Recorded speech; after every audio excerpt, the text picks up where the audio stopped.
Minister Noonan introduced the second part of the 2012 budget today, focused on the tax elements of the budget. This budget is introducing a contraction of 3.8 billion in between spending cuts and between tax increases. The tax increases amount to approximately 1.6 billion. Minister Noonan made it very clear in his speech that he's trying to do that in a way to minimise the impact on the economy and to encourage growth, particularly in the export sector. He outlined from his own perspective that he wanted to do this by focusing on indirect taxes, by focusing on property taxes, by focusing on environmental taxes. This will be very much confirmed by the OECD and a recent report which they would have introduced in April of this year, which would have confirmed that approach. So what we've seen is VAT increases of 2% in the standard rate. We've seen the €100 charge, and we've seen increases in the carbon tax, particularly as it relates to petrol and diesel. On the other hand, the Minister confirmed his commitment to the 12.5% corporate tax rate. He confirmed that there will be no increases in income tax rates and no changes in those bands.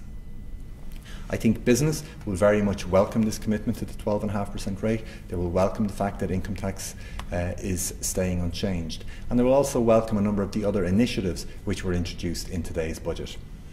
So we had the extension of the R&D tax credit, a modest extension, but an extension nonetheless. We had the extension of the assignment relief programme, which is particularly important for the international sector.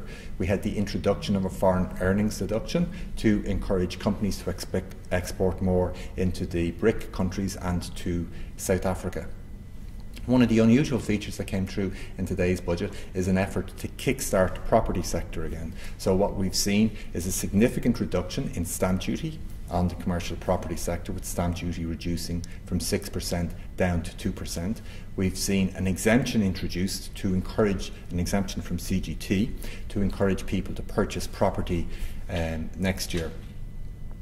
On the personal tax side, the only real change that we've seen is the increase in the exemption limit for the universal social charge from approximately 4,000 to 10,000.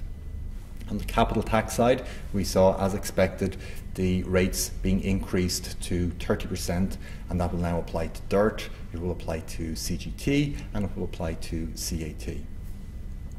Overall, from a business perspective, I think businesses will be reasonably happy with this budget, particularly as it impacts on the export sector, and it's very clear from this budget that the